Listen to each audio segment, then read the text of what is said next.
જો મિત્રો આપણે છેલ્લે માનવ પ્રજનનની અંદર પ્રજનન તંત્રમાં ખાસ તો ફલનની ક્રિયા શીખ્યા. 5 થી 6 કલાક ચાલતી એ ફલનની ક્રિયા આપણે એવું સમજાવ્યું કે અંડવાહિનીમાં જ થવી જોઈએ. એનું જે કારણ છે આજે આપણે સમજીએ કે જે પતિ પત્ની બાળક ઈચ્છે છે તો એમના સમાગમને અંતે ફલન અંડવાહિનીમાં થાય તો જ ગર્ભ સ્થાપન અને ગર્ભ વિકાસ થઈ અને બાળક છે એ જન્મ પામે. અધરવાઇઝ ફલન કદાચ થાય પણ ગર્ભ સ્થાપન અને વિકાસની શક્યતા કોઈ ના રહે. તો આજે આપણે ગર્ભ વિકાસનો આ પાઠનો છેલ્લો મુદ્દો છે એ સમજીએ, એની અંદર એની સમજૂતી આવી જશે. તો આપણે છેલ્લે જે કઈ ફલન સમજ્યા એને અંતે એવું સમજાવ્યું કે એને અંતે ફલિતાંડ જે દ્વિકીય બને છે એની અંદર ગર્ભ વિકાસ એ એકચ્યુઅલી અંડવાહિનીમાં જ શરૂ થઈ જાય છે. કારણ કે અંડવાહિનીમાંથી એ ફલિતાંડ અથવા તો યુગ્મક અથવા યુગ્મનજ એ ગર્ભાશયમાં આવે ત્યાં સુધીમાં 1 સપ્તાહ જેટલો સમય લાગતો હોય છે. તો બટ નેચરલ છે, સમજાય એવું છે કે એની અંદર ગર્ભ વિકાસ શરૂ થઈ જ જાય. અને એ માટે આપણે એવું સમજાવેલું કે એની અંદર અલ્પ જરદી હોય. આમ તો આપણે એને અજરદીય અંડકોષ ગણીએ છીએ, પણ જે કંઈ થોડું ઘણું પોષક તત્વ હોય એની મદદથી એની અંદર અ, ગર્ભમાં કોષ વિભાજન થઈ અને ગર્ભ વિકાસ શરૂ થઈ જાય છે. 1 સપ્તાહના અંતે કેટલાક કોષોનો બહુકોષીય એવો એ ગર્ભ એ ગર્ભાશયમાં પ્રવેશે. પછી ગર્ભાશય દિવાલમાં એનું સ્થાપન થાય અને હવે એને માતાના ગર્ભાશય દ્વારા શરીરમાંથી પોષણ મળશે. તો એને પોષણની જરૂર નહીં, પણ આટલે સુધી પોષણ જોઈએ એટલું પોષણ એની અંદર બહુ નહિવત જલ્દીના રૂપમાં હોય છે એવું આપણે સમજાવેલું. તો જ્યારે ગર્ભાશયમાં ગર્ભ પ્રવેશે એની પહેલા જે અંડવાહિનીમાં યુગ્મક અથવા તો ફલિતાંડ છે દ્વિકીય 2n એવું ફલિતાંડ, એની અંદર જે કોષ વિભાજન થાય એ હંમેશા કોઈ પણ પ્રાણીમાં કોષ વિભાજન જે અપવાદને બાદ કરતા મોટા ભાગે, અપવાદ પણ નહિવત છે તો એને બાદ કરતા ગર્ભ વિકાસમાં હંમેશા કોષ વિભાજન સમસૂત્રી ભાજન પ્રકારનું જ હોય, સમભાજન પ્રકારનું હોય. પણ અહીંયા આપણે એને સમભાજન કે સમસૂત્રી ભાજન કહેતા નથી, કારણ કે સામાન્ય રીતે શરીરના કોષોમાં એટલે કે દૈહિક કોષોમાં સમસૂત્રી ભાજન થતું હોય છે અને લિંગી કોષોમાં એટલે કે જે શુક્રપિંડમાં શુક્રકોષો ઉત્પન્ન થાય ને અંડકપિંડમાં અંડકોષો ઉત્પન્ન થાય એમાં અર્ધીકરણ થાય છે. જો કે એમાં સમસૂત્રી ભાજન પણ થાય છે. આદિ શુક્રકોષ ને આદિ અંડકોષ એ સમસૂત્રી ભાજનથી જ ઉત્પન્ન થાય છે અને પરિપક્વ વિભાજન છે એ અર્ધીકરણથી થાય છે. ટૂંકમાં આખા શરીરમાં પ્રાણીમાં અર્ધીકરણ અને ઇવન વનસ્પતિમાં પણ પ્રજનન અવયવો કે લિંગી કોષોમાં જ થાય છે.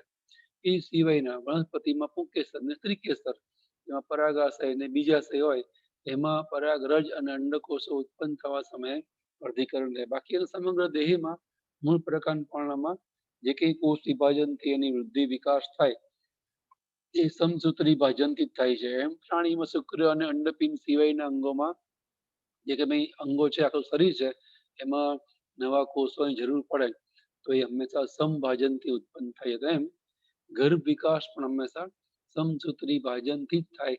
1 માંથી 2 4 8 16 32 64 178 કોષો બને. આખો કોષ સમૂહ, પછી પેશીઓ, પછી અંગો, અંગતંત્ર જે આખું બાળક તૈયાર થાય કે બચ્ચું તૈયાર થાય અને પછી એનો જન્મ થાય. તો એ આખી પ્રક્રિયા છે સમસૂત્રી ભાજનની છે. પણ આપણે અહીંયા ગર્ભની અંદર થતી આ સમસૂત્રી ભાજનની ક્રિયા છે અને સમસૂત્રી ભાજન નહીં, આપણે એને કહીએ છીએ વિખંડન. મેં તમને અગાઉ પણ એની વાત સમજાવેલી કે એને આપણે સમસૂત્રી ભાજન કહેવાના બદલે વિખંડન તરીકે શા માટે ઓળખીએ છીએ? તો વિખંડનનો અર્થ સીધો સાધો એવો થાય ગર્ભીય કોષોમાં થતું સમસૂત્રી ભાજન. બરાબર?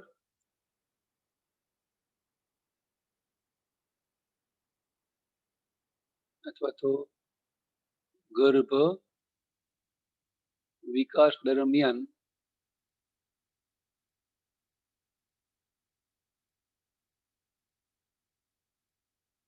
થતું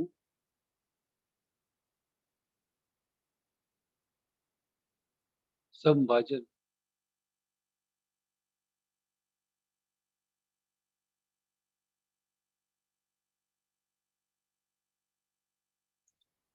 ભાજન ને પણ સમભાજન લખીએ અથવા તો સમસૂત્રી ભાજન.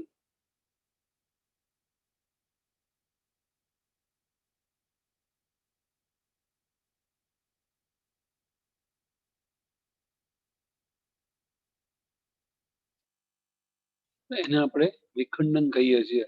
તો એનું કારણ એ કે સામાન્ય રીતે જે દૈહિક કોષો હોય, દૈહિક કોષોની અંદર જયારે સમસૂત્રી ભાજન થાય ત્યારે એમાં કોષ કેન્દ્રનું પણ સમસૂત્રી ભાજન થાય છે અને કોષ રસનું પણ સમસૂત્રી ભાજન થાય છે. અહીંયા ગર્ભીય કોષોની અંદર ફલિતાંડની અંદર જ્યારે સમસૂત્રી ભાજન શરૂ થાય ત્યારે કોષ કેન્દ્રનું વિભાજન થાય, કોષ રસનું વિભાજન થાય નહીં. જ્યારે કોષ રસના ઉપસંકોચનથી એકમાંથી બે બાળકોષો બને તો જે તરફ કોષ રસ હોય એ તરફનો કોષ રસ એ તરફ જ રહે, કોષ રસનું સરખું વિભાજન ન થાય. આપણને ખબર છે કે જેટલા કણકસૂત્રો કુલ હોય કોષમાં તો એકમાંથી બે બાળકોષો બને તો રંગસૂત્રો જેમ સરખા વહેંચાય ને એમ કણકસૂત્રો પણ સરખા વહેંચાય. એટલે એને સમસૂત્રી ભાજન કહેવાય, સંપૂર્ણપણે સમસૂત્રી ભાજન કહેવાય. ગર્ભીય કોષોમાં માત્ર કોષ કેન્દ્રને સંદર્ભમાં જ, કોષ કેન્દ્રના સંદર્ભમાં જ સમસૂત્રી ભાજન છે, કોષ રસના સંદર્ભમાં નહીં. કોષ રસ છે એનું સરખા ભાગે વિભાજન ન થાય. એ સિવાય એકમાંથી બે બાળકોષો બને પછી એ ફરી વિભાજન ત્યારે જ પામે જ્યારે બાળકોષો પોષક પદાર્થો મેળવી પુખ્ત બને, મોટા કદના બને. અને એ પુખ્ત કે મોટા થઈ જાય પછી એમાં એટલે જેને આપણે આંતરાવસ્થા કહીએ છીએ એને અંતે હવે ફરી કોષ વિભાજન પામવા તૈયાર થાય. અહીંયા ગર્ભીય કોષોમાં એવું નથી. એકમાંથી બે બાળકોષો બને એ નાના હોય અને મોટા બને પેલા જ એમાં વિભાજન, બીજું વિભાજન શરૂ થઈ જાય. એમાંથી ચાર બને એ મોટા પૂરતા મોટા બને એ પણ ત્રીજું વિભાજન શરૂ થઈ જાય. તો આવી રીતે વિખંડન એ સામાન્ય દૈહિક કોષોના, એ વનસ્પતિની વાત કરો તો વનસ્પતિ કોષોના સમસૂત્રી ભાજનથી જુદું પડે છે. એટલા માટે આપણે સમસૂત્રી ભાજનને કહીએ છીએ વિખંડન. બરાબર. અહીંયા તમને વિખંડનનો ખ્યાલ છે આવી ગયો હશે. તો એ વિખંડન શરૂ થાય એ લગભગ આપણે વાત કરી કે જે 5 થી 6 કલાકનો સમયગાળો જાય, 5 થી 6 કલાકના સમયગાળાના અંતે માણસની અંદર ધીમે ધીમે ગર્ભ વિકાસ થાય. એક સપ્તાહને અંતે 5 થી 6 દિવસને અંતે એ ગર્ભ એ ગર્ભાશયમાં આવે અને ત્યાં સ્થાપન પામે. તો એ જે બીજી ક્રિયા છે એ ક્રિયા થઈ ગર્ભ સ્થાપનની. એના માટે આપણે સમજાવીએ એમ જ્યારે અંડવાહિનીમાં આપણા અંડવાહિનીનો ભાગ બતાવવા પ્રયત્ન કરીએ છીએ. અહીંયા જે ફલિતાંડ છે એ ફલિતાંડની અંદર એકમાંથી બે કોષો છે આવી રીતે બનશે. એટલે કે આપણે હમણાં કીધું એમ ફલિતાંડ એ જ્યારે અંડવાહિનીમાં હોય ત્યાંથી તે એનું સમસૂત્રી વિખંડન છે, સમસૂત્રી ભાજન રૂપે વિખંડન છે શરૂ થઈ જાય. તો અંડવાહિનીનો પહોળો છેડો એ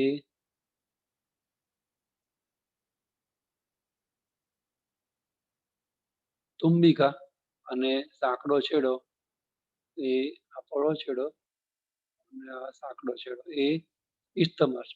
અહીંયા આને કહેવાય પહેલું વિખંડન થયું.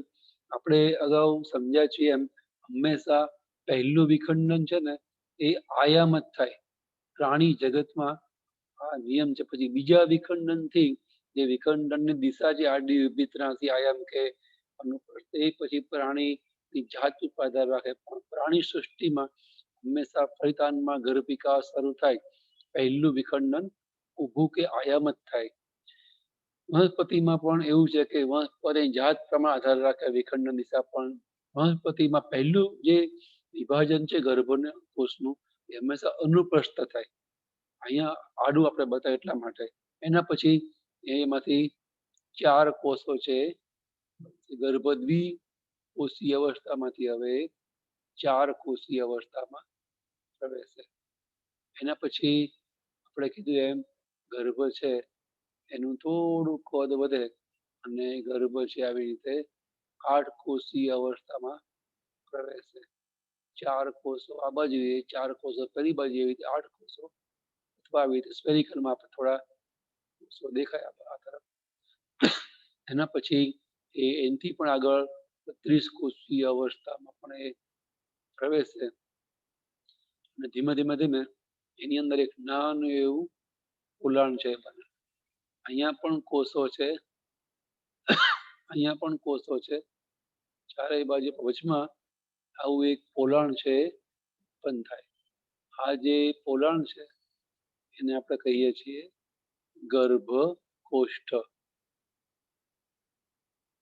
અને અહીંયા આ જે 16 કોષીય અવસ્થાનો ગર્ભ છે એ 16 કોષીય અવસ્થાના ગર્ભને આપણે કહીએ છીએ મોરુલા. એને આપણે કહીએ છીએ મોરુલા. અને જ્યારે એની અંદર ગર્ભકોષ છે ઉત્પન્ન થાય તો હવે આપણે એને કહીએ છીએ ગર્ભકોષ્ઠી ગર્ભ. કારણ કે એની અંદર ગર્ભકોષ નામનું પોલાણ જેમાં એકચ્યુઅલી પ્રવાહી છે એ રહેલું હોય. હવે એમાં ગર્ભકોષ્ઠ છે એટલે એને આપણે કહીએ છીએ બ્લાસ્ટુલા અથવા તો ગર્ભકોષ્ઠી ગર્ભ. તો આટલી આખી પ્રક્રિયા છે એને લગભગ આપણે 1 થી 2 બોલી ગયા 1 સપ્તાહ જેટલો સમય થાય. 5 થી 6 કલાક જેટલો સમય છે એ ફલનમાં જાય અને 1 સપ્તાહને અંતે લગભગ મૌલ અવસ્થાનો ગર્ભ 32 કે 64 અવસ્થાના કોષની આસપાસ ઇસ્ટમર સુધી પહોંચે અને હવે એ ગર્ભાશયમાં સ્થાપન પામવા માટે આવશે.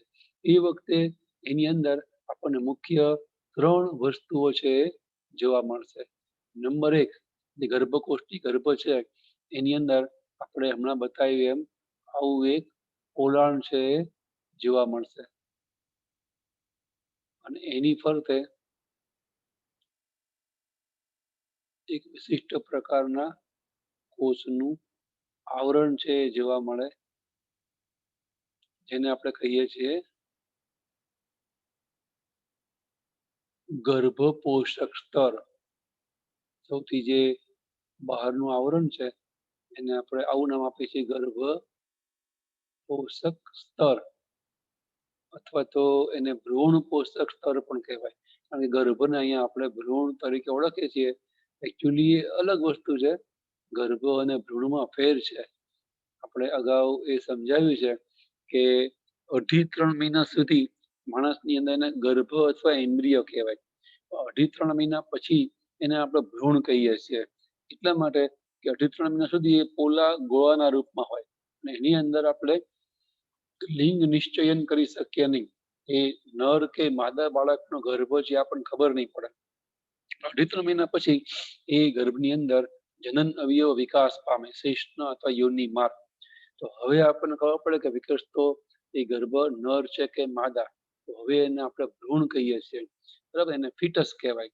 એની પહેલા આપણે એને એમ્બ્રિયો કહીએ છીએ.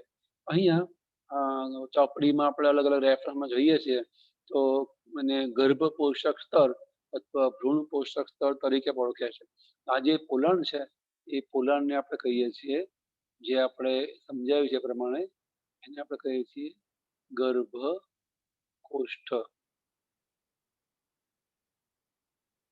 એટલે આ ગર્ભને ગર્ભકોષ્ઠી ગર્ભ કહેવાય. એ સિવાય અહીંયા કેટલાક વિશિષ્ટ પ્રકારના કોષોનો સમૂહ હોય. જે કોષના સમૂહને હું થોડા સમજાય એટલે છૂટા કોષો બતાવું છું, પણ એ આખો કોષનો સમૂહ છે. એ કોષ સમૂહને આપણે કહીએ છીએ ગર્ભકોષ્ઠી કોથળીની અંદરની બાજુએ છે એટલે એને આપણે નામ આપીએ છીએ આંતરિક કોષ સમૂહ. અંદરની બાજુએ છે એવું નામ આપ્યું છે આંતરિક કોષ સમૂહ અથવા તો internal cell mass. In short આપણે કહેવા એ માંગીએ છીએ કે હવે ગર્ભ છે એ બહુકોષીય છે અને પોલો છે. એને આપણે ગર્ભકોષ્ઠ કોથળી અથવા ગર્ભકોષ્ઠી ગર્ભ કહી શકીએ. એ હવે ગર્ભાશયમાં પ્રવેશ કરે. ગર્ભાશયની અંદર જેવો એ ગર્ભ પ્રવેશ કરે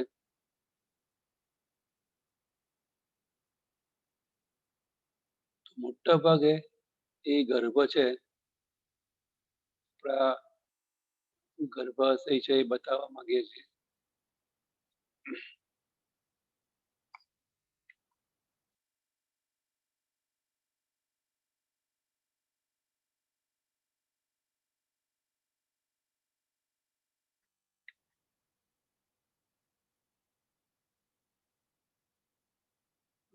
દિવાલ છે તો અહીંયા જાડી દિવાલ આપણે અગાઉ સમજ્યા છે કે એમાં ત્રણ દિવાલ હોય, એન્ડોમેટ્રિયમ, પેરીમેટ્રિયમ અને માયોમેટ્રિયમ. અંદરનું સ્તર છે એ એન્ડોમેટ્રિયમ, વચ્ચેનું સ્તર સ્નાયુનું સ્તર એ માયોમેટ્રિયમ અને સૌથી બહારનું સ્તર છે પેરીમેટ્રિયમ. જેવો બહુકોષીય એવો મૌલ અવસ્થાથી પણ આગળનો એવો બહુકોષીય ગર્ભ, જેમાં આપણે હમણાં બતાવી એમ પોલાણ છે ગર્ભકોષ કોથળી નામ, એ અંદર પ્રવેશે ને તો માણસમાં મોટાભાગે ગર્ભનું સ્થાપન છે એ આ ફંડસમાં થાય છે. એને આપણે ફંડસ તરીકે ઓળખીએ છીએ. એટલે ગર્ભાશયમાં ઉપરના ભાગે એનું સ્થાપન થાય. એ જ્યારે ગર્ભાશયમાં પ્રવેશે ત્યારે અહીંયા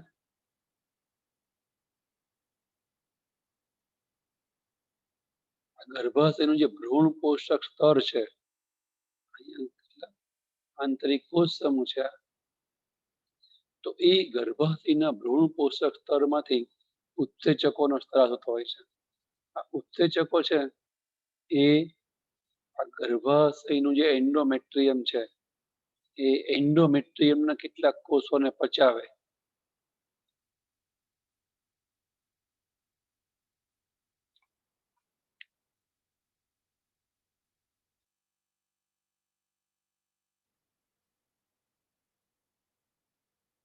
સમગ્રપણે એન્ડોમેટ્રિયમ નહીં પચાવે, પણ જેટલા સંપર્કમાં એ ગર્ભ હોય એટલાને પચાવે. એને કારણે અહીંયા ખાડો પડશે.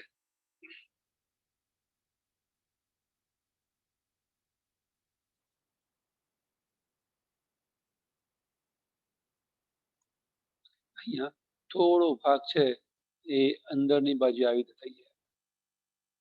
અહીંયા ગર્ભ છે ખૂંપી જશે અને પછીથી એમની વચ્ચે આંતરિક કોષ સમૂહ અને આ ગર્ભાશયના કોષો એની સંપર્ક સ્થપાય. એવી રીતે ગર્ભનાળ ની રચના થશે અને એક વખત એવી રીતે સ્થાપિત થઈ જાય અંદરની બાજુએ, પછી એ માતાના ગર્ભાશયની દિવાલ દ્વારા પોષણ મેળવશે, પોષક દ્રવ્યો દૂર કરશે. તો આવી રીતે ગર્ભ સ્થાપન છે એ થતું હોય છે.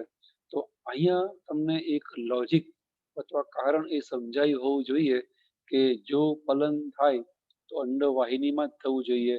જો ફલન અંડવાહિનીમાં ન થાય તો બાળકની જન્મવાની શક્યતા બહુ, પ્રેગ્નન્સી કે ગર્ભાવસ્થાની શક્યતા બહુ નહીવત રહે છે. કેમ? કારણ કે જો માનો કે 14મા દિવસે જ્યારે અંડવાહિનીમાં અંડકોષ હોય ને એ વખતે ત્યાં ફલન થવાના બદલે અહીંયા માનો કે 20મા 25મા દિવસે અંડકોષ અહીંયા આવે અને આ ગર્ભાશયની દિવાલ આગળ અહીંયા એનું ફલન થાય, તો એનું સ્થાપન તો થવાની શક્યતા છે જ નહીં. સ્થાપન ક્યારે થાય કે એ એક સપ્તાહને અંતે ગર્ભકોષ્ઠ કોથળીમાં ફેરવાય અને એના બહારના સ્તર એવા ભ્રૂણ પોષક સ્તરમાંથી ઉત્સેચકોનો સ્ત્રાવ થાય. એ ઉત્સેચકો હવે ગર્ભાશય દિવાલ છે એનું પાચન કરે તો એન્ડોમેટ્રિયમના કોષો છે એનું પાચન થઈ અને એના અંદર એ ગર્ભ ખૂંપે અને એની જોડે સંપર્ક સ્થપાય, સંપર્ક પ્રસ્થાપિત થાય પછી એને પોષણ મેળવીને આગળ ઉપર બાકીના 9 મહિનાનો વિકાસ છે એ પૂરો કરે.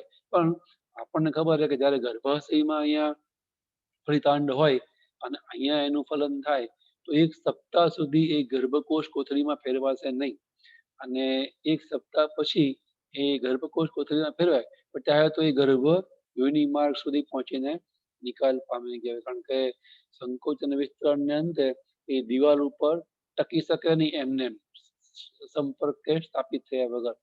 એટલે એ માસિક સ્ત્રાવમાં નિકાલ પામશે એ એક સપ્તાહ પછી જ અહીંયા એક ગર્ભાશયમાં આવવો જોઈએ.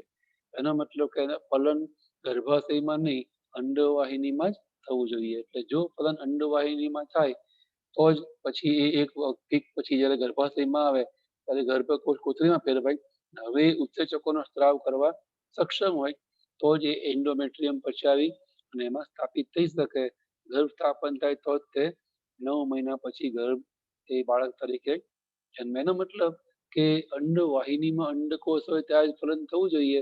તો એ અંડકોષ અંડવાહિનીમાં ક્યારે હોય એ આપણે ગયા વખતે ગર્ભાશય ચક્ર અને અંડપિંડી ચક્રમાં શીખ્યા ને, ઋતુસ્ત્રાવના નિયંત્રણની અંદર, કે જેટલા દિવસનું પણ જે માસિક ચક્ર છે એના અડધા દિવસે, એટલે કે 28 દિવસ ચક્ર હોય તો 14મા દિવસે પ્લસ એક કે પહેલા કે મોડા એ દિવસો દરમિયાન આપણે ટાઈમ લખેલો 17 થી 10 દિવસની અંદર, 10 થી 17 દિવસની વચ્ચે જો 28 દિવસનું માસિક ચક્ર સમયગાળો હોય તો આ 10 થી 17 દિવસની વચ્ચે જો મૈથુન ક્રિયા કરવામાં આવે તો એ વખતે અંડકોષ અંડવાહિનીમાં હોવાની શક્યતા લગભગ 100% છે. ફલન થાય, ફલન થવાની શક્યતા 100% નથી હોતી, ફલન જો થાય તો ગર્ભ સ્થાપન અને ગર્ભ વિકાસ થઈ શકે. બરાબર. તો અહીંયા એવી રીતે આપણને ખ્યાલ આવે કે એટલા માટે ફલન થવું જોઈએ અંડવાહિનીમાં જ. તો આપણે જે વાત કરીએ ગર્ભ સ્થાપનની કરી, એના મતલબ આપણે બરાબર સમજ્યા કે અંડવાહિનીમાં જ અંડકોષ હોય ને ફલન થાય. એટલે આપણે જે માસિક ચક્ર 10 થી 17 દિવસનો સમયગાળો છે ને એને ફળદ્રુપ સમયગાળો કહીએ છીએ. એ વખતે સ્ત્રીમાં ફળદ્રુપતા હાઈએસ્ટ હોય, એટલે કે ગર્ભાવસ્થાની શક્યતા મેક્સિમમ રહેલી હોય છે. તો એક વખત જ્યારે આવી રીતે ગર્ભનું સ્થાપન ગર્ભાશયની દિવાલમાં થાય પછીથી હવે એને પોષણ છે માતાના શરીરમાંથી છે મળશે. તો એ ગર્ભ વિકાસ છે કેવી રીતે થાય એના માટે આપણને બહુ ટૂંકમાં આપી છે.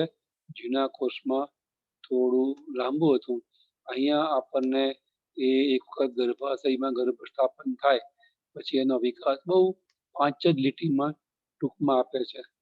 જૂના કોર્સમાં તો કેવું હતું, પહેલા અઠવાડિયાના અંતે શું ફેરફાર થાય, બીજા અઠવાડિયા અંતે શું ફેરફાર થાય, ત્રીજા વીકને અંતે, ચોથા વીકને અંતે, એટલે 1 મહિનો થયો, અને પછી મહિને બીજા ત્રીજા ચોથા પાંચમા છઠ્ઠા સાતમા આઠમા 9મા મહિને કયા કયા ફેરફારો થાય ને એ 2 પાના ભરીને આપણે 2 મોટા મોટા કોષ્ટક આપેલા સેમિસ્ટર વાળી ટેક્સ્ટ બુકની અંદર. અહીંયા આપણને બહુ વધારે કઈ માહિતી આપી નથી, ફક્ત 5 લાઈનની માહિતી આપી છે. અહીંયા આપણે આપી છે કે જે પ્રથમ માસ છે એ પ્રથમ માસને અંતે, પ્રથમ માસને અંતે અહીંયા આપણી બુક પ્રમાણે આપણે જઈએ તો પહેલા મહિનાના અંતે વિકસતા ગર્ભની અંદર આપણને હૃદય છે એનો વિકાસ થયેલો જોવા મળશે. ઇવન તમે સ્ટેથોસ્કોપ મૂકી અને બાળકના શરીરના ધબકારા છે એ અલગથી સાંભળી શકો એવું આપણને આપ્યું છે. તો આ પહેલા મહિના અંતે બાળકની અંદર ગર્ભની અંદર હૃદયનો વિકાસ છે શરૂ થાય. એના પછી બીજા મહિનાના અંતે આપણને આપણી જે ટેક્સ્ટ બુક છે એ પ્રમાણે જો આપણે જઈએ તો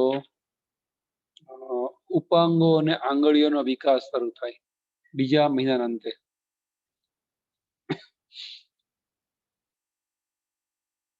જેમ લખીએ છીએ એ જ વસ્તુ ચાલો. બીજા માસાંતે હાથ અને પગની કલિકાઓ ઉત્પન્ન થાય એટલે ઉપાંગો વિકાસ થાય અને એની અંદર આંગળીઓ પણ ઉત્પન્ન થવાનું શરૂ થાય. ઉપાંગો એટલે હાથ પગ એટલે આંગળીઓ આવી જ જાય. તો ઉપાંગો આંગળી એનો વિકાસ છે શરૂ થાય.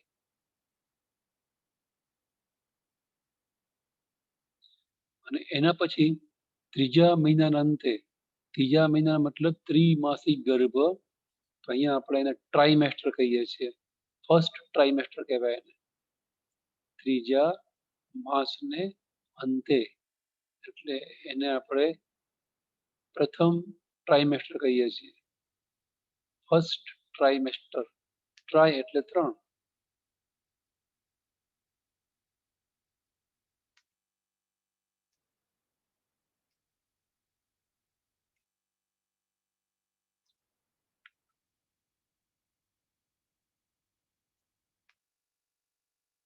તો એની અંતે આપણને આપણી ટેક્સ્ટબુકમાં આપેલ પ્રમાણે મોટા ભાગના અંગતંત્રો છે એનો વિકાસ શરૂ થઈ ગયો હોય. અલગ અલગ તબક્કામાં એ તંત્રોના વિકાસ હોય, પણ મોટા ભાગના તંત્રો, આપણે કુલ 7 તંત્રો માણસના શરીરમાં હોય, ઉચ્ચ પ્રાણી શરીરમાં, એ આપણે સમજ્યા છીએ. અહીંયા મોટા ભાગના તંત્રનો વિકાસ એ બાબત ટૂંકમાં યાદ રાખવાનું શરૂ થઈ ગયો હોય. ખાસ તો પ્રજનન તંત્રમાં શિશુના યોનિ માર્ગનો વિકાસ થયો હોય તો ત્રીજા મહિનાના અંતે બાળકની જાતિ છે એ ખબર પડે. અહીંયા ખાસ તો આ મહિને લિંગ નિશ્ચયન છે એ થઈ જતું હોય છે. એટલે કોઈ પણ પતિ પત્ની એ પોતાના વિકસતા એ ગર્ભની બાળકની જાતિ નક્કી કરવા માંગતા હોય તો એને 2.5-3 મહિના રાહ જોવી પડે. 2.5-3 મહિના પછી જ એમને ખબર પડશે કે વિકસતું બાળક છે એ નર છે કે માદા છે. એના પછી ચોથા માસને અંતે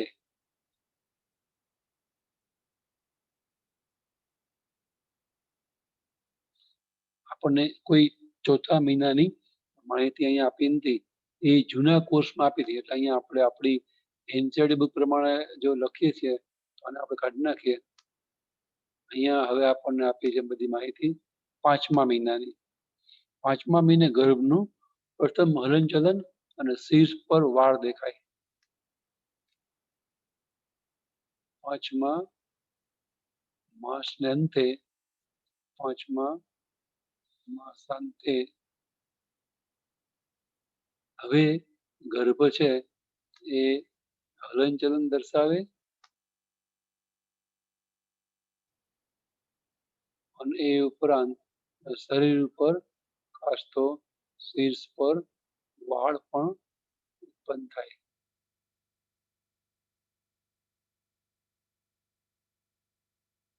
આજે વિકાસ લક્ષણો એ 5મા મહિનાના છે. એના પછી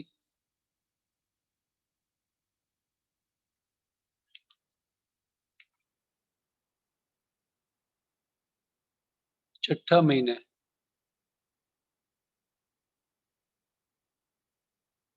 6ઠ્ઠો મહિનો એટલે બીજા 3 મહિનાનું ટ્રાઇમેસ્ટર પૂરું થયું. એટલે આપણે એને કહી શકીએ સેકન્ડ ટ્રાઇમેસ્ટર. બરાબર ને? એને આપણે કહીએ છીએ બીજું ટ્રાઇમેસ્ટર અથવા તો સેકન્ડ ટ્રાઇમેસ્ટર.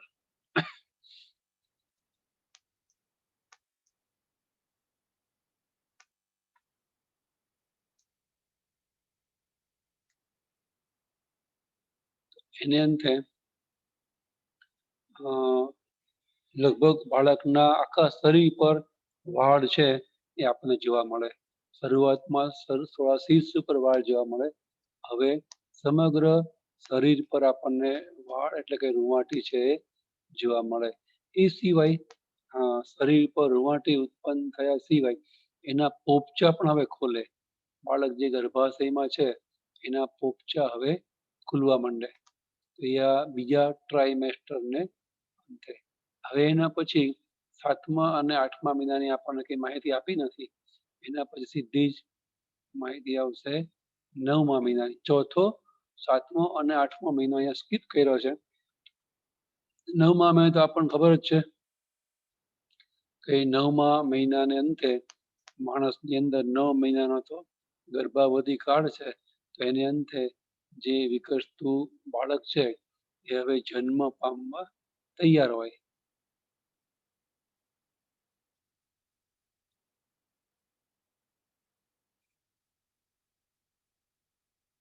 પૂર્ણપણે ટૂંકમાં એનો વિકાસ છે એ થઈ ગયો. બસ આપણને આવી રીતે 5 લાઈન આપી છે. 9 મહિનામાં 6 મહિનાની વાત થઈ આપણે. મેં હમણાં કીધું ચોથો, સાતમો, આઠમો 3 મહિનાની વિગત આપી નથી. તમને જો ઇન્ટરેસ્ટ હોય તો કોઈ જૂનું સાહિત્ય તમે જોશો ને, જૂની બુક કે કોઈ પણ રેફરન્સ જૂનો હોય, એમાં બધાય 9 મહિનાના જે ફેરફારો છે આપણને એમાં વાંચવામાં જાણ માટે કે પરીક્ષા લક્ષી કે એટલું અગત્યતા છે નહીં. તો આવી રીતે 9 મહિનાના અંતે બાળક એટલે ગર્ભ વિકાસ થઈ જાય પછી હવે જે માતા છે, અહીંયા હવે આપણે લખી શકીએ પ્રસૂતિ અને બાળ જન્મ. તો એ 9 મહિનાના જે ગર્ભાવધિ કાળ છે એની અંતર પ્રસૂતિ શરૂ થાય. જે 9 માસનો સમયગાળો છે એને આપણે કહીએ છીએ ગર્ભાવધિ કાળ.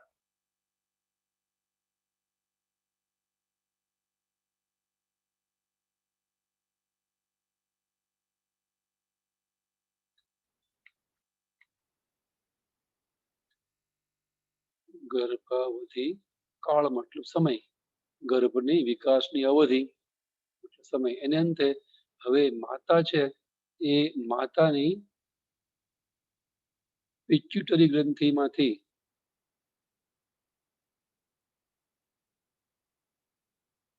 એક અંતઃસ્ત્રાવનો સ્ત્રાવ થાય, જે અંતઃસ્ત્રાવનું નામ છે ઓક્સિટોસિન. આ ઓક્સિટોસિન નામનો અંતઃસ્ત્રાવ છે એ સ્નાયુઓનું સંકોચન છે એ પ્રેરે છે. ઓક્સિટોસિન નામ તો 11મા 22મા પાઠમાં ભણ્યા જ છીએ, અંતઃસ્ત્રાવ વાળા પાઠમાં. ઓક્સિટોસિન નો સ્ત્રાવ થાય. ઉચ્ચ પિટ્યુટરી ગ્રંથિનો અંતઃસ્ત્રાવ છે ઓક્સિટોસિન. એ અંતઃસ્ત્રાવ ના કારણે ગર્ભાશયની દિવાલ છે એ અંતઃસ્ત્રાવને એકદમ પ્રબળ રીતે સંકોચાય. ગર્ભાશયની જે માયોમેટ્રિયમ છે, સ્નાયુનું સ્તર, એ એકદમ સંકોચન પામે.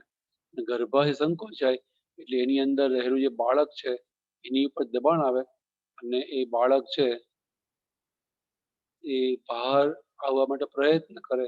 એટલે માતા થોડી પીડા થાય, કારણ કે ગર્ભાશયનું મુખ અને યોનિમાં તો સાંકડો છે. જોકે એ બાળકના કદ પ્રમાણે સ્થિતિસ્થાપક હોય, પહોળો થઈ શકે એવો હોય, પણ એ જે કંઈ પીડા થાય એને આપણે કહીએ છીએ લેબર પેઇન કહેવાય. એને આપણે કહીએ છીએ લેબર પેઇન. અને લેબર પેઇનનું ગુજરાતી થાય પ્રસૂતિની પીડા.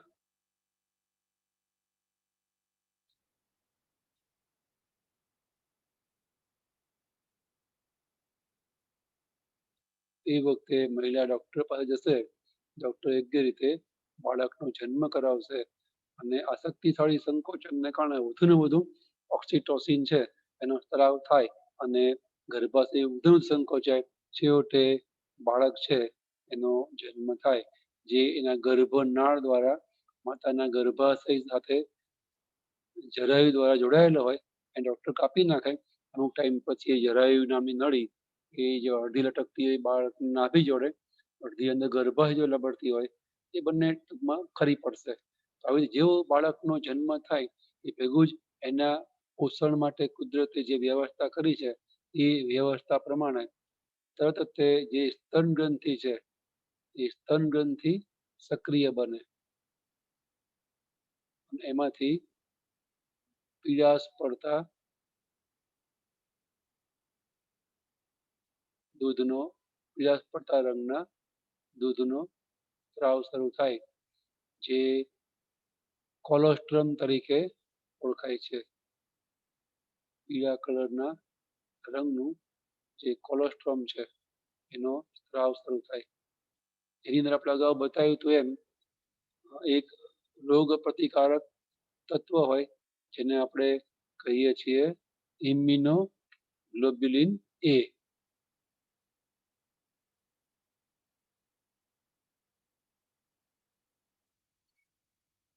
દૂધમાં રહેલા પદાર્થનું નામ છે કોલોસ્ટ્રમ. એમાં આપણે કીધું ઇમ્યુનોગ્લોબ્યુલિન એનું ટૂંકું નામ છે આઈજી. આની અંદર આઈજી એ રહેલું હોય જે બાળકને પ્રતિકાર શક્તિ આવે. બાળક કોઈ જન્મ્યું છે એના શરીરમાં જે વાતાવરણમાં જન્મ્યું છે એ વાતાવરણ સામે ટકી રહેવા માટેની જે રોગ પ્રતિકારક શક્તિ એને જોઈએ એ હજુ એનામાં પૂરી વિકસી ના હોય. એ જેમ જેમ મોટું થશે એમ એમ એની જે છાતીમાં આવેલી થાઇમસ ગ્રંથિ છે એનો વિકાસ થાય, પછી એને રોગ પ્રતિકારકતા મળશે. હવે જન્મતા વેત ના હોય તો આ ઇમ્યુનોગ્લોબ્યુલિન છે એ ઇમ્યુનોગ્લોબ્યુલિન એ એને રોગ પ્રતિકારકતા અર્પે એટલે કે આપે. એટલે શરૂઆતમાં ડોક્ટરનો આગ્રહ હોય કે બીજું કશું ખોરાક તરીકે ઇવન પાણી પણ આપવાની જરૂર નહીં. બાળકની પાણી અને ખોરાકની જરૂરિયાત એ આ શરૂઆતના ઘટ્ટ પીળા દૂધ દ્વારા જ પૂરી થાય. એટલે સ્તનપાનનો આગ્રહ, ફીડિંગનો આગ્રહ ડોક્ટરો એટલા માટે રાખતા હોય છે. બસ બાળક જન્મ થાય એ દૂધના પોષણ દ્વારા પોષાય, મોટું બને, અમુક ટાઈમ દાંત આવે, ખોરાક શીખે, સ્તનપાન છોડી દે છે, આમ પણ સ્તન ગ્રંથિમાં દૂધનો સ્ત્રાવ બંધ થઈ જાય. અહીંયા બાળક જન્મે તો પ્રજનન તંત્રનો જે મુખ્ય હેતુ છે પોતાના જેવા બીજા સજીવ ઉત્પન્ન કરવા. આપણે તંત્રની બાહ્ય રચના, અંતસ્થ રચના, જૈવિક ક્રિયા, ફલન, ગર્ભ સ્થાપન, વિકાસ અને બાળક જન્મ સુધીની ઘટનાઓ શીખ્યા. તો એ પ્રજનન તંત્રના મુખ્ય હેતુને સાર્થક કરતી બધી ક્રિયાઓ શીખ્યા. તો અહીંયા આપણો જે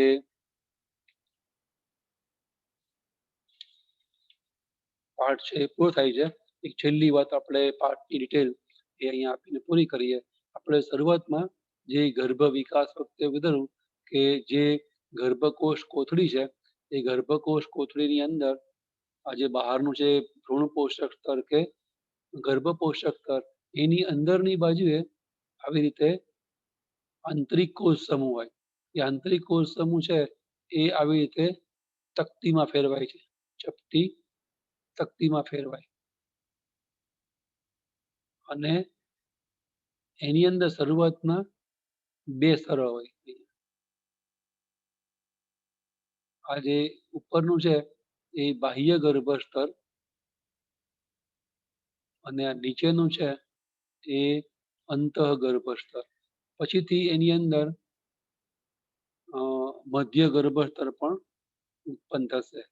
બાહ્ય અને મધ્ય ગર્ભ સ્તરના અંતરવલનથી અંદરની બાજુએ વળવાથી પછીથી એની અંદર મધ્ય ગર્ભ સ્તર પણ વિકાસ પામશે. અને ધીમે ધીમે પછી એનો વિકાસ થાય. આપણે કીધું એમ કયા મહિને શું ફેરફારો થાય એવું ડિટેલ આપણે આવતો નથી. અહીંયા ખાસ તો આપણને ખબર હોવી જોઈએ કે જે બાહ્ય ગર્ભ સ્તર છે એમાંથી મધ્ય ગર્ભ સ્તરમાંથી અને અંતઃ ગર્ભ સ્તરમાંથી કયા કયા અંગો અથવા તંત્રો છે વિકાસ પામે છે. તો અહીંયા બાહ્ય ગર્ભ સ્તરમાંથી આપણને ખ્યાલ આવે જ કે ત્વચા છે વિકાસ પામે. એ સિવાય જે કેટલાક રંજક કોષો છે એ વિકાસ પામે અને ખાસ તો ચેતાતંત્ર છે વિકાસ પામશે. રંજક કોષો જેમાં પિગમેન્ટ હોય, રંગ હોય, એને આપણે કહીએ છીએ રંજક કોષો, પિગમેન્ટ સેલ. અને હમણાં મેં કીધું એમ ચેતાતંત્ર એ આમાંથી વિકાસ પામશે. એવી રીતે જે મધ્ય ગર્ભ સ્તર છે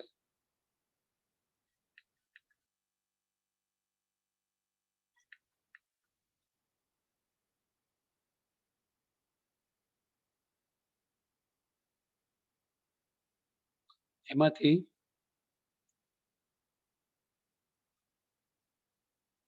કયા કયા ભાગો શરીરના બનશે. તો મધ્ય ગર્ભ સ્તરમાંથી પરિવહન તંત્ર એટલે કે રુધિરાભિસરણ તંત્ર, પછી કંકાલ તંત્ર, કંકાલ તંત્ર બને એટલે સોરી સ્નાયુ પણ આવી જ ગયા ને, કારણ કે જે રેખી સ્નાયુઓ છે એ કંકાલ તંત્ર ઉપર રહેલા હોય એટલે સ્નાયુ આવી જ ગયા. અને પરિવહન તંત્ર મધ્ય ગર્ભસ્તરમાંથી બને એના મતલબ કે રુધિર પણ પરિવહન તંત્ર સાથે બને એ પણ મધ્ય ગર્ભસ્તરમાંથી તે બને છે. એ ઉપરાંત ઉત્સર્જન અને પ્રજનન તંત્ર પણ મધ્ય ગર્ભસ્તરમાંથી બનશે. ઉત્સર્જન તંત્ર અને પ્રજનન તંત્ર.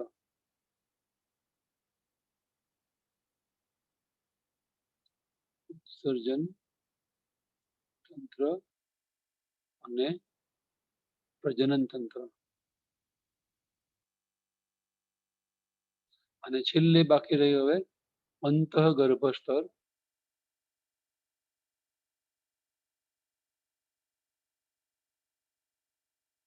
એમાંથી ખાસ તો પાચન તંત્ર છે બનશે. એ ઉપરાંત અમુક અંતઃસ્ત્રાવી ગ્રંથિઓ પણ એમાંથી બનશે.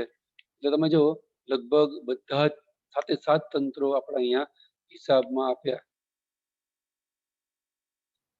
એ ઉપરાંત જે થાઇરોઇડ ગ્રંથિ છે એ પણ એમાંથી બનશે. થાઇરોઇડ ગ્રંથિના શ્વસન તંત્ર એટલે કે ફેફસા એ પણ એમાંથી બનશે.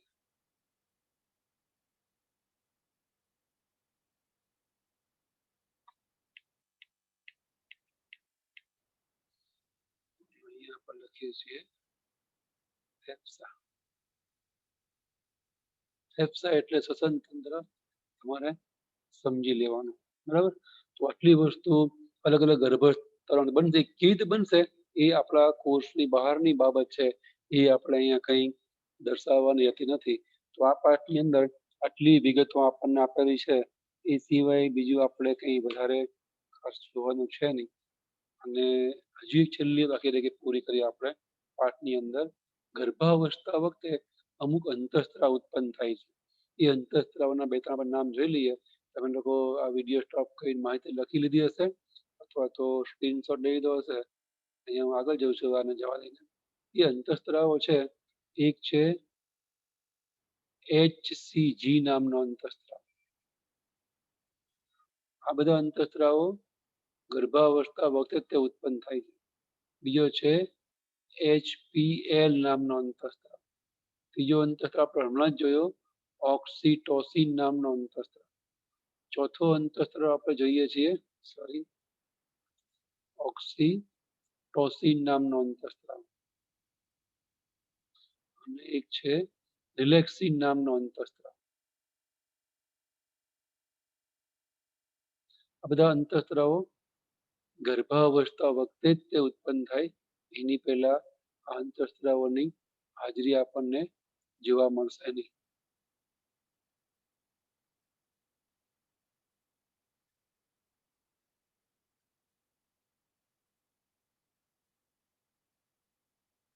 ગર્ભાવસ્થાના બધા અંતઃસ્ત્રાવો છે. તેમાં આપણે ઓક્સિટોસિન નું કામ આપ્યું કે એ ગર્ભાશયનું સંકોચન પહેરે જેને કારણે પ્રસૂતિની પીડા થાય અને બાળકનો જન્મ થાય. જો 9 મહિના પછી પણ પ્રસૂતિની પીડા ના થાય તો ડોક્ટર શું કરે, ઓક્સિટોસિન ઇન્જેક્શન આપે. ઓક્સિટોસિન નામના અંતઃસ્ત્રાવ સિન્થેટિક અંતઃસ્ત્રાવ એના કારણે શરીરમાં પ્રવેશતા રુધિર દ્વારા ગર્ભાશય દિવાલમાં પ્રવેશતા ગર્ભાશયમાં સંકોચન કરે અને મહિલાને કે માતાને પ્રસૂતિની પીડા થાય એટલે કે બાળક જન્મ છે એ ખબર પડે. તો ટૂંકમાં એ ઓક્સિટોસિન અને રિલેક્સિન નામનો અંતઃસ્ત્રાવ છે એ અંડપિંડમાંથી ઉત્પન્ન થાય. અને એ શું કરે, યોનિ માર્ગના સ્નાયુઓને રિલેક્સ કરે. જેને કારણે શક્ય એટલો પડો થાય, ઓછામાં ઓછી પીડા મહિલાને થાય. યોનિ માર્ગને કે યોનિને શિથિલ કરે, એના સ્નાયુઓને તંગ હોય શિથિલ કરે, જેના કારણે પ્રસૂતિ છે સરળ બને. એટલે ઓક્સિટોસિન છે એ તો આપણે લખ્યું પણ લખતો નથી અહીંયા. ગર્ભાશય સંકોચે, રિલેક્સિન છે યોનિ માર્ગને રિલેક્સ કરે. એ ભાગને સ્થિતિસ્થાપકતા એની વધારે એને કારણે બાળકનો જન્મ સહેલાઈથી થાય. એ ઉપરાંત ગર્ભાવસ્થા વખતે એક ઉત્પન્ન થતો અંતઃસ્ત્રાવ છે આ HCG. એનું આખું નામ છે હ્યુમન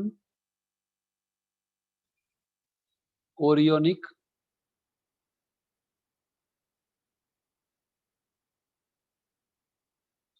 ગોનેડોટ્રોપિન.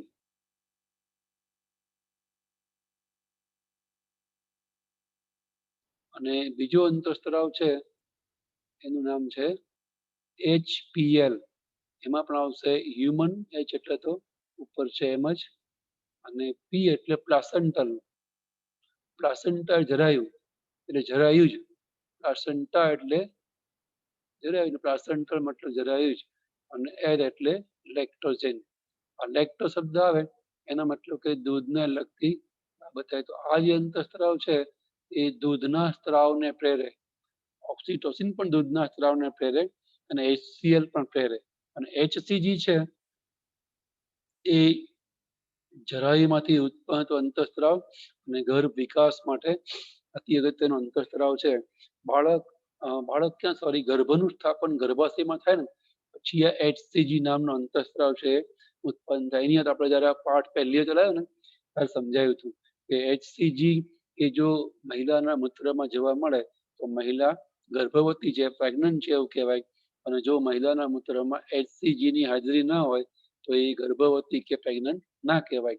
કારણ કે અંતઃસ્ત્રાવો લોહીમાં હોય અને લોહી જ્યારે મૂત્રપિંડમાંથી પસાર થાય ત્યારે એમાંથી મૂત્ર અલગ પડે, એમાં થોડોક ભાગ આ લોહીમાં આવેલા HCG નો પણ હોય. એને આપણે કેમિકલ ટેસ્ટ દ્વારા પારખીએ છીએ અને મૂત્રનું એનાલિસિસ કરીને પૃથ્થકરણ કરીને જો એની હાજરી જોવા મળે તો મહિલા ગર્ભવતી છે એવું આપણે નિદાન કરી શકીએ. તો આજે બજારમાં એવી નાની એવી 50 રૂપિયાની કીટ એટલે કે સ્લાઇડ મળે છે કેમિકલ, જેમાં મહિલા પોતાના સવારના પ્રથમ જે મૂત્ર હોય, કારણ કે આખી રાતનું ભેગું થયેલું મૂત્ર એમાં HCG નું પ્રમાણ વધારે હોય તો એ ટેસ્ટ છે એ સચોટ આવે. એટલે સવારમાં પહેલા જે પેશાબના 1-2 ટીપા એ આ સ્લાઇડમાં એટલે કેમિકલ ઉપર મુકાય, સ્લાઇડમાં બતાવ્યા પ્રમાણે રંગ પરિવર્તન થાય, પટ્ટી જે આવે તો એનો મતલબ ગર્ભાવસ્થા છે. ના આવે તો HCG ની ગેરહાજરી મતલબ ગર્ભાવસ્થા નથી. એનો મતલબ કે HCG ની હાજરીનો મતલબ કે HCG નો મતલબ જ એ ગર્ભ સ્થાપિત થયો છે અને એના ગર્ભનાળ કે જરાયુમાંથી ત્યાં HCG છે ઉત્પન્ન થતો હોય.